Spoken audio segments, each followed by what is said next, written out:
Hello, I'm Jennifer Young, Director of Elder Services for the Hingham Senior Center, and I would like to welcome you to this episode of Senior Safety. Senior Safety is a collaborative effort between the Hingham Senior Center, Harbor Media, the Plymouth County Triad, sponsored by District Attorney Tim Cruz and Sheriff Joe McDonald. This program was created to bring valuable information to our senior community during the current pandemic. And as you can see, we're bringing this program to you via Zoom, and we hope you enjoy it from the safety of your own home. Today's topic is of the utmost importance, considering this time of social distancing. We will be talking about romance scams. You may not believe this happens to seniors, but I know firsthand intelligent and guarded seniors who have fallen victim. And I would like to welcome our guests for this segment, Plymouth County District Attorney Tim Cruz, Hingham residents and Council on Aging board members, Joe Milberg and Scott Stevenson. So thank you all for joining us for this very important topic today. The Federal Trade Commission has reported that romance scams are on the rise at a rapid pace. Statistics show in 2015, the agency received 8,500 complaints from victims who fell prey. And in 2019, that number increased to 11,500. The rise in this number is alarming. And the FTC states that this crime is dramatically underreported.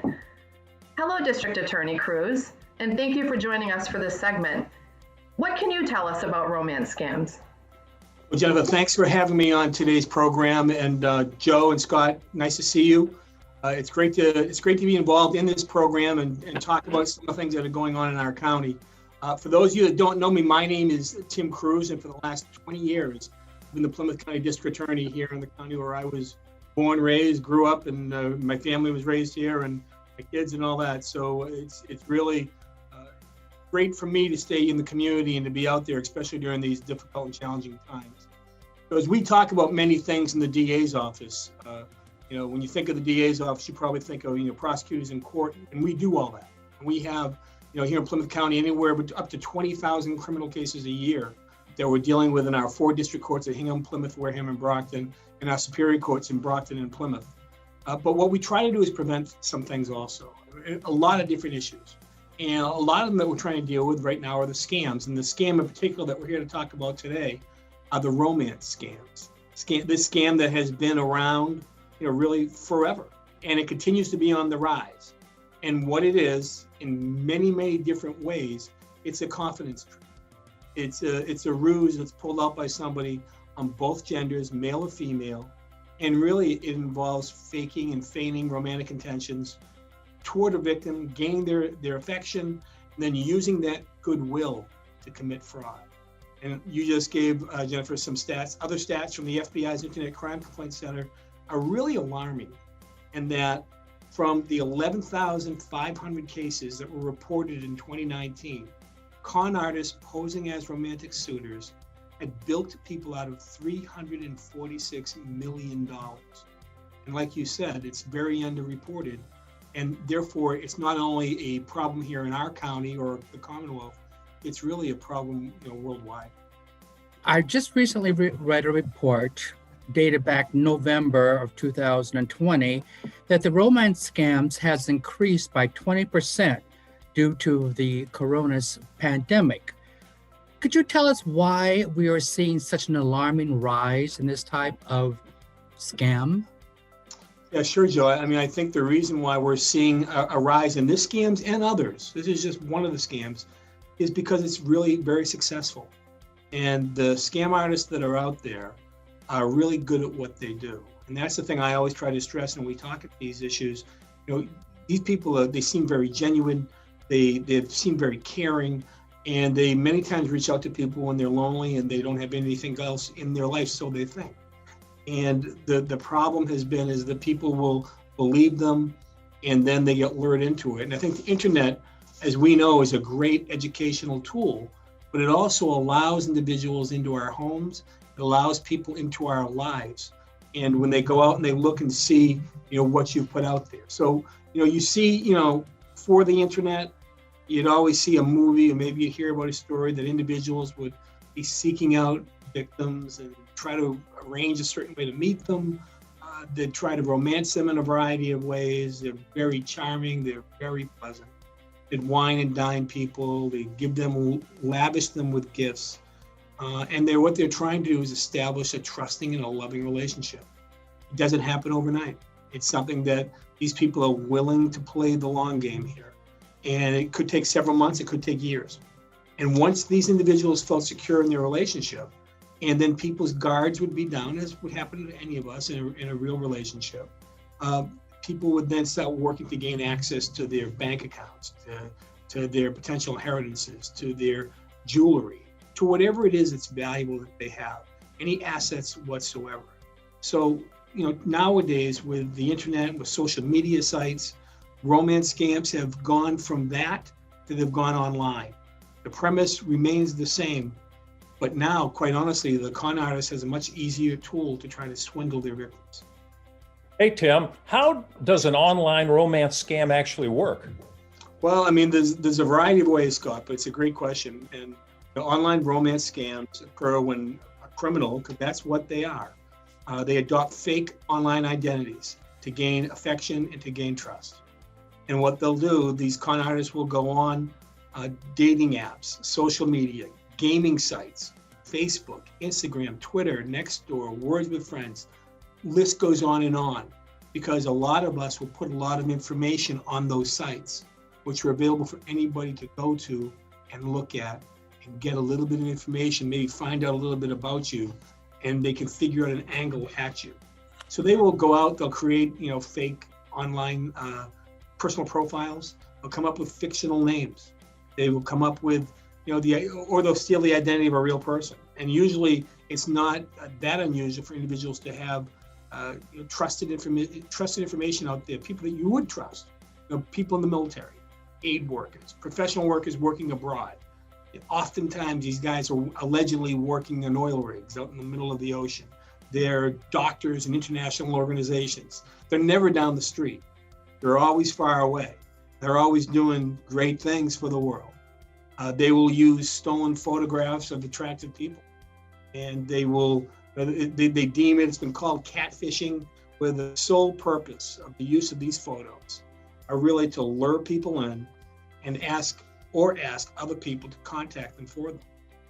Once again, what they're trying to do is develop a relationship as quickly as possible, endearing themselves to the victims and endearing themselves so that they can gain that trust, which is really what they need to get to the next step. Once they connect with a victim online, they're going to try to lure that victim away from the social media site and suggest that they talk in a personal chat, phone, text, direct messaging, email, and then they will start that illusion, the scam of trying to manipulate and get information from that person, develop that relationship. And like I said, they will flirt, they will charm, they will romance over the next few weeks, over the next few months, and it will escalate. Eventually, when the scammer feels that victim is really invested in that relationship, they're going to ask for money and or other things. And remember, they're not just catfishing you. They can wait because they have other lines in the water all around the world. They may not pull you out of the water yet, but they're going to pull you out at some point. And until that point comes, they'll pull somebody else out. I do have a question, if you will, District Attorney Cruz. I feel like this educational opportunity for our seniors is so important that, having the information will arm them to be more prepared when they might become a victim of this type of scam. But what are some of the methods that an online scammer will use? Yeah, no, you're right. And that's the whole purpose of this, is to get information out to people before, you get reeled in by one of these individuals. Because once it does happen, as I know in my business, once money's given away or whatever it may be, getting it back, incredibly difficult. It's trying to put toothpaste back in a tube. It doesn't work. And so therefore we have to be in front. So you're right. That's why programs like this, I'm hopeful, are helpful to people so that they can just, keep your guard up. Because the scammers, they're going to go to great lengths to get your interest, to get your trust. And then once again, like I said earlier, the most common way is going to be by communication, whether it be, by phone, by email or text. They're going to be exchanged between the victim and scammer over the period of time until they feel they can go on to the next And they're going to feel that you're going to see it develop if you get involved in one of these. You know, they're going to shower you with loving words. They're going to share personal information with you. They're going to be very patient. It's going to, like I said, weeks, months, years. It's not going to happen overnight. And they're going to make it feel like you have the opportunity of a lifetime, the romance of a lifetime. They may very well tell you that, oh, I'm going to book a flight and I'm going to come see you tomorrow. Only they never really actually come. And they will always have an excuse. Most of the scam artists are going to try to avoid meeting you in person. That's because it makes it easier and it makes it more plausible for them to ask you for more money in the future. Ask you for money for a trip, you send the money, an emergency comes up in their very specialized business and they can't come for whatever reason. COVID, a family emergency. Most scammers are going to tell you that they live in another country. And most scammers are going to tell you that they're involved in some form of building or construction industry, and they're engaged in projects outside the US. But as usual, once they gain your trust, and once your victims are down, they're going to ask you either subtly or directly. They're going to ask you for money. It's probably going to start small. They're going to ask you for gas or travel money to come see you, a plane ticket, a loan to pay off medical expenses. And then they're going to start talking to you about, maybe they'll give you some more information. They're talking about the banking information that they have to assist them with an inheritance they just received, and that they're willing to share with you, and they'll make promises of marriage and things such as that. Once again, never seeing you face to face. They'll be, exchanging, giving you credit card numbers, and they'll want your credit card numbers. Once again, for the purchase of tickets, back and forth, medical expenses, something that they need it for. They're always going to have a story. They're always going to have a need for a loan for financial hardship, expenses for themselves, loss of employment, a victim of a mugging. There's a whole bunch of different stories, but really when you peel away the layers of the onion, at the end of the day, they're looking to either get your information, your money, your credit cards, or the stuff that you've worked hard for your whole life.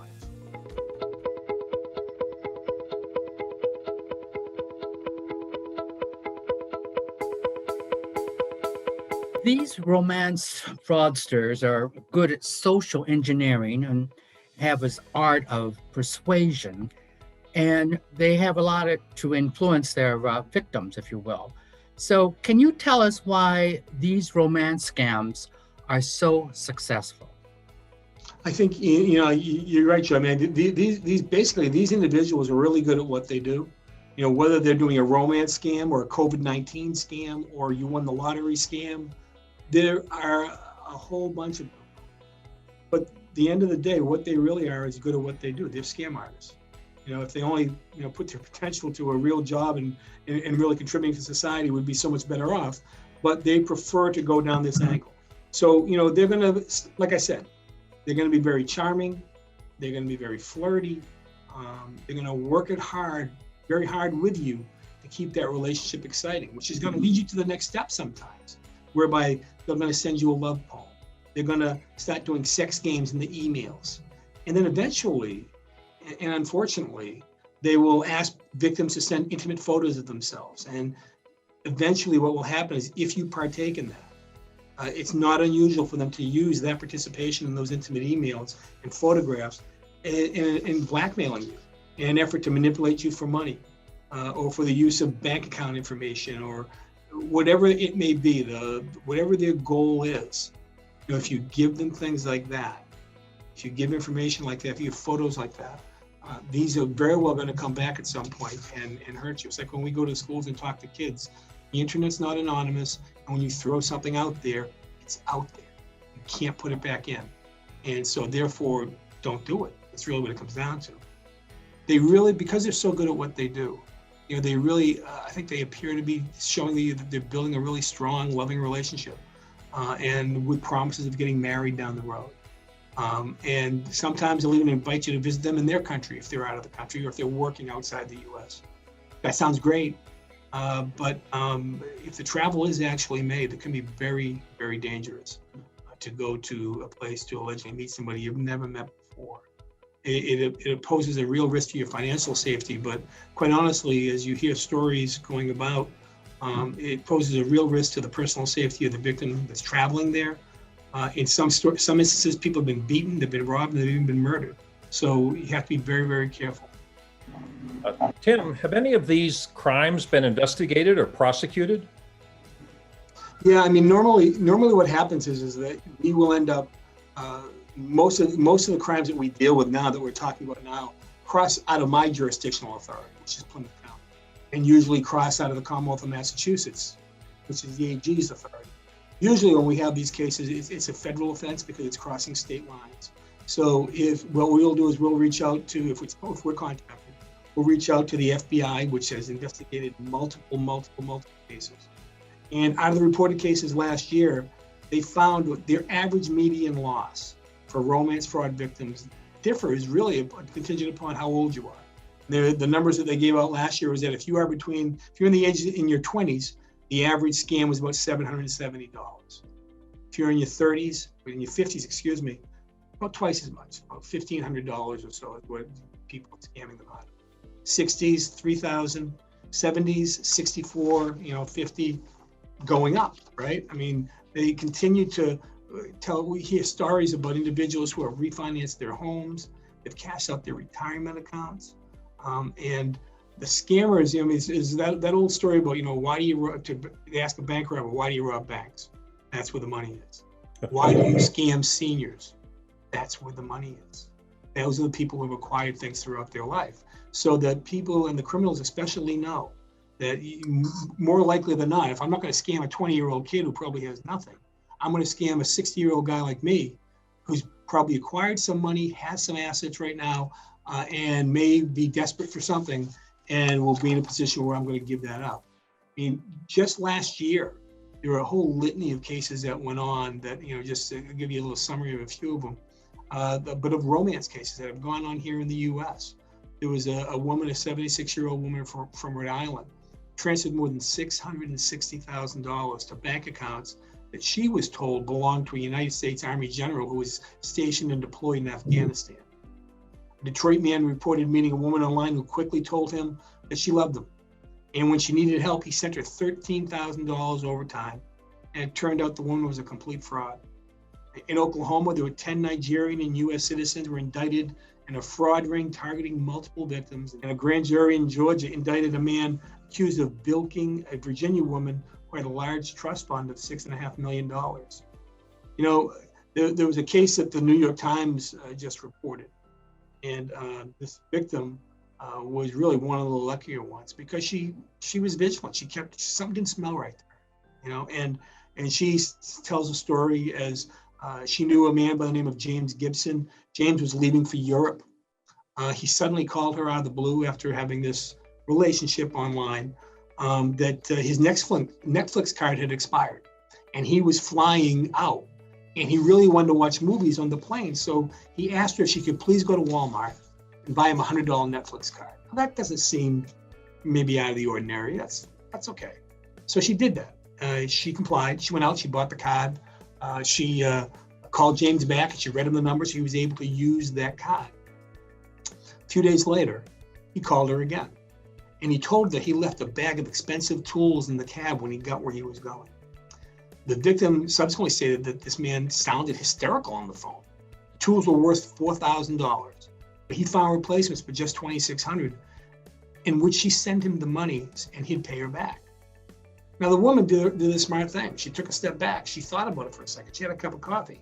She wondered, why wouldn't an international traveler have a credit card? Why wouldn't an international traveler who was going abroad to work, why wouldn't his or her employer be willing to help them? So when he called back looking for this $2,600, she said to him, "You're scamming me." She hung up, she blocked him on her phone and online. She posted on the fraud on Nextdoor, where she initially met him, and on Facebook. And sure enough, other women came forward and said they'd been similarly defrauded. They were too humiliated to tell anybody. Remember, they use that against you. They will use the fact that you're embarrassed by, you can't believe you were so foolish to fall for that. And they use that so you'll be quiet.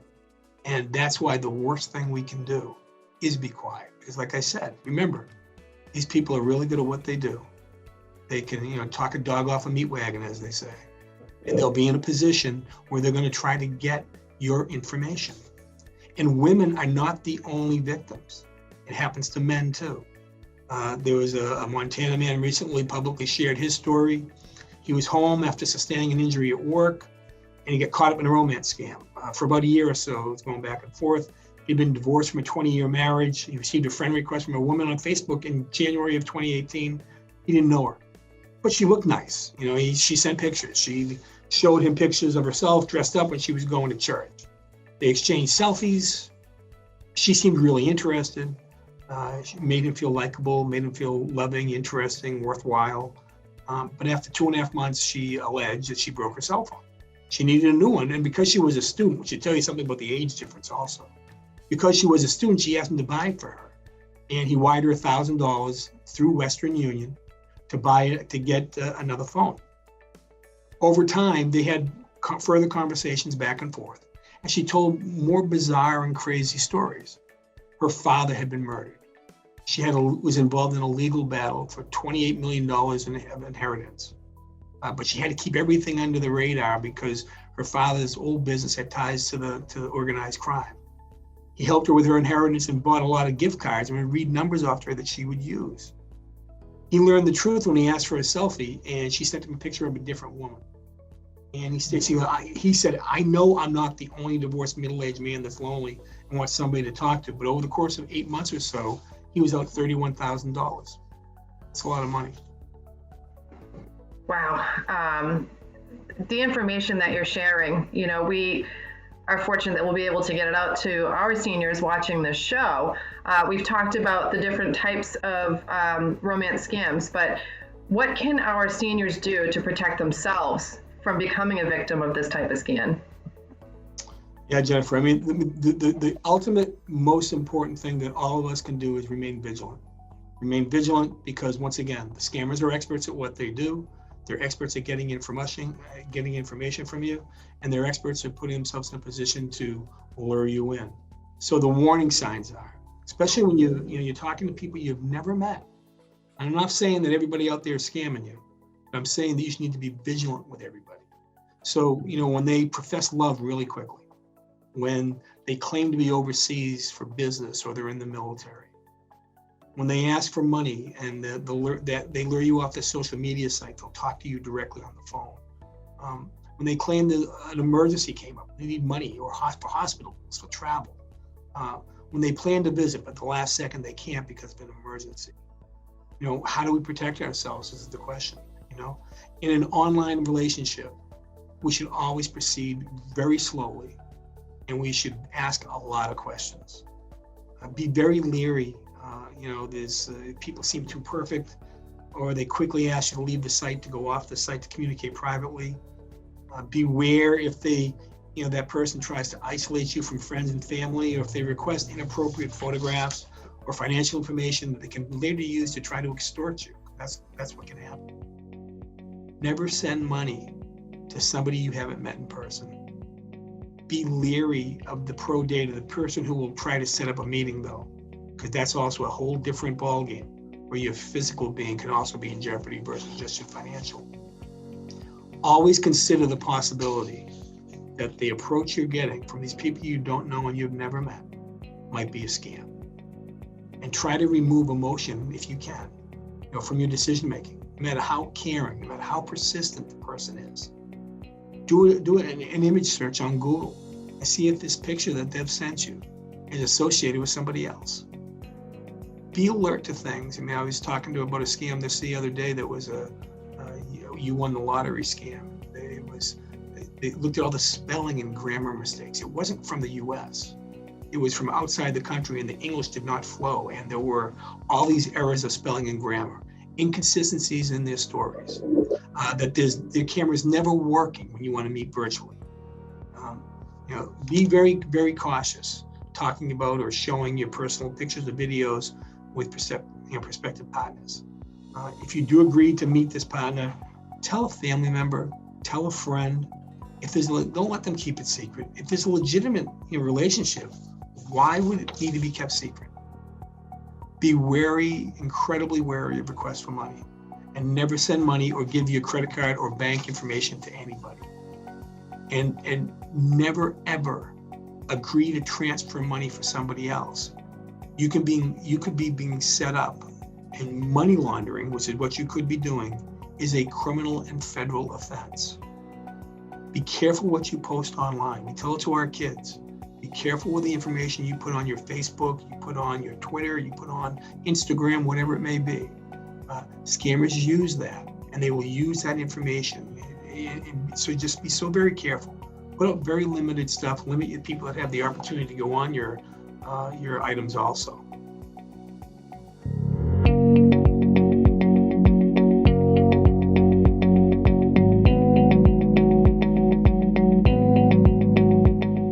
Mr. Cruz, what should we do if we think we may have become a victim of a romance scam? Joe, the first thing that we should do is stop communicating with that scammer immediately. And don't let the embarrassment or the humiliation you may be feeling take over. It's incredibly important to talk to somebody you trust, pay attention if your family or friends, what they're saying, what they're concerned about, your new interest. If you've been scammed, it's very important to report it to your police, your local police, the FBI, the Federal Trade Commission. Also alert the social media site that you are on. Many times these people who are scamming you with the same information are scamming somebody else with the same info, same photo, same stuff. So the more that we alert people, the more that we're going to be able to prevent them from doing it to somebody else. And the fact, once again, like I said earlier, they'll try to use your embarrassment against you because you can't believe you fell for that. But these people are good. They're professional thieves. This is what they do. And if you throw enough lines in the water, you're going to get some people to bite on it. And then when you bite on it, that's when they're going to be able to get the information from you. Make sure you give that scammer's profile name and number. Make sure you give all that stuff to the social media site. And if you think also that somehow you may have given your credit card number, your bank account information to the scammer, call your credit card company, call your bank, report it immediately. You can always cancel your credit cards. You can always get new cards immediately. They'll send them to you virtually overnight to make sure that you're not getting ripped off. District Attorney Cruz, you mentioned that the scammers will take on the role of a military personnel. Can you tell us a little bit more about that? Yeah, sure, Scott. Unfortunately, it's been determined that that's a rapidly growing technique that scammers are using. They're going to use the names and profiles of soldiers, because usually they inspire confidence, they inspire trust. And also the Army will I have a son in the Army, they will put information out about their latest deployment. So they do that themselves and put it out there in the media. They're proud of their men and women who are serving the country, and that's great. But these guys will get that information and they can use it. So, like I said, military public relations, post that information and post photographs also. And those are the photographs that you can expect to see on the social media. And they're also incredibly easily stolen, these photos and the basic information, by organized internet gangs that often operate not out of the US, but they operate out of Nigeria, they operate out of Ghana. They're less formal than the mafia groups that we're kind of used to, the gangs that we're kind of used to. They're more organized around ethnic and familial lines. But there's something along the lines of 250 distinct ethnic language in Nigeria. Makes it incredibly difficult to trace them. So these gangs are really less susceptible to getting infiltrated and investigation from law enforcement. And they're going to use these pictures of these men and women who are in the military. They're going to say that they're lonely. They're supporting an orphanage with their own money. They need financial assistance because they're in a combat zone and they can't access their own money. The scammers are always going to ask that the money not be sent to them, where you might be able to find it. It's always going to be sent to a third party, so they're going to be able to get it. Sometimes the party's real, sometimes the party's fictitious. Many times the scammer is going to ask that money be wired via Western Union or MoneyGram. They're going to set up a secret passphrase and a response with the victim. Scammers know that the funds sent via Western Union or MoneyGram do not have to be claimed by showing any identification. A secret passphrase and a response is all they need to receive that wired money. And this money can be picked up anywhere in the world. So scammers also sometimes may be requesting that funds be sent in Bitcoin, which is a digital cryptocurrency, which is out there now in the real world, which I probably can't explain any more than that because I don't really understand Bitcoin. But it's out there now. It is a currency out there now, and that they're going to be able to retrieve those monies from an app that they're going to be able to extrapolate those monies from the Bitcoin. So as I stated earlier, this scam, this rapidly growing technique, the romance scam, is out there. It continues to be out there. We all need to remain vigilant. We all need to watch out for each other. And if it happens to you, don't be embarrassed. Tell everybody so we can prevent it from happening to somebody else. District Cruz, this is obviously valuable information, as I keep mentioning. Is there some place that our viewers can go to get additional information regarding the resources offered by your office? Yeah, Jennifer, all this information, everything I've talked about, and a heck of a lot more are available on our website, PlymouthDA.com. Any information that you're looking for any scams that we're talking about, or credit card information, or even if you need a number to what's the next step, you never hesitate to go on our website. We have phone numbers there that if you want to call the office, if you want to talk to an on-call assistant DA, they can talk to you and tell you what the story is in that certain situation. It's important, like I said, that we get out there and that we try to prevent these things before they happen, because once they happen, if we find out after the fact, the prosecution is difficult enough as it is, but trying to get restitution and trying to get people their monies back is virtually impossible. So it's so incredibly important to get the word out before. So that's why I'm glad to have this opportunity today. I appreciate the time to talk to everyone, and I'm hopeful that everybody remains safe. As we struggle our way through the pandemic here right now, the vaccines are here. So let's all be safe and let's be careful with our information. And if you ever have any questions, PlymouthDA.com or call us at 508-584-8120. Thank you. Thank you so much, District Attorney Cruz. I know I've been working with your office for years as a senior center director. I always look forward to these opportunities. And I would like to extend a special thank you to Joe Milberg and Scott Stevenson for joining us and asking such insightful questions. This information is so important as our seniors continue to socially distance, and as a result are at increased risk for feeling socially isolated and may in turn fall victim to these types of scams. I want to emphasize that our seniors stay vigilant. I'd like to thank you all at home for tuning in to watch this show. This wraps up our episode of Senior Safety, and I look forward to seeing you all again soon. Thank you.